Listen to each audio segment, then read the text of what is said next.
Are we headed into some kind of a civil war in this country? I don't know. I hope we're not.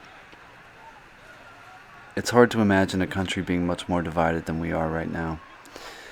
We've seen instances of political violence in Charlottesville and in Dallas, affiliated with the alt-right or Black Lives Matter.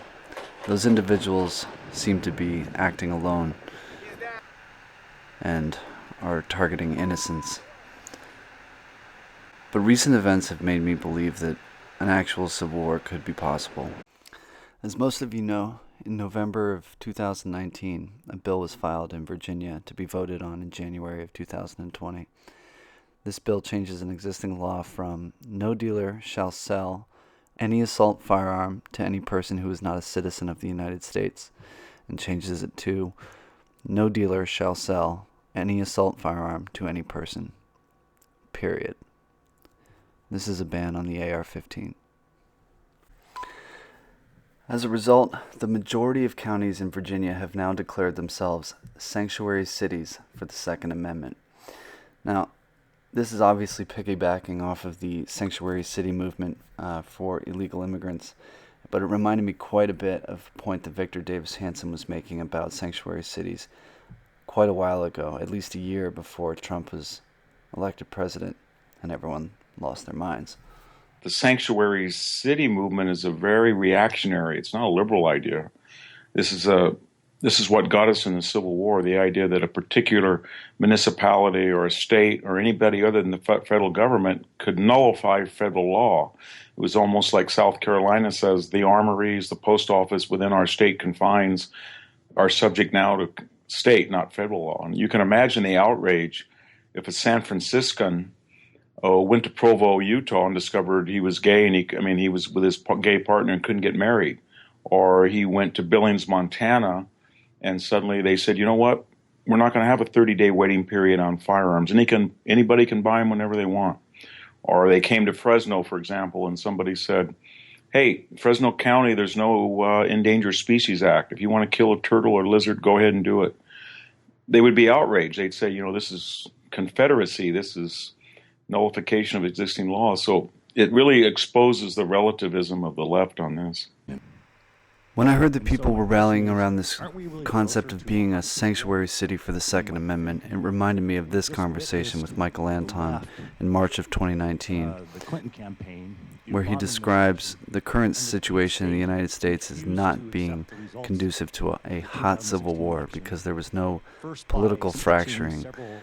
I believed at the time that he was correct, and today, for the first time, I believe those circumstances could exist. Aren't we really much closer to hot civil war than you guys have been talking about? I doubt it. And that's the most optimistic thing you're going to hear me say. But not necessarily for optimistic reasons, but just for practical reasons, the way I analyze it.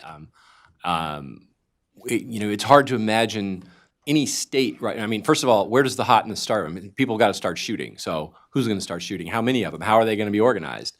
Well, if it's just some militias in the Rockies or somewhere, the feds can squash them like a bug pretty easily, and that won't even look like the beginning of Civil War II. It'll just look like, and will be covered as, and will be remembered in history as, crazy rednecks somewhere decide to take on the feds, get killed. Well, let's move on.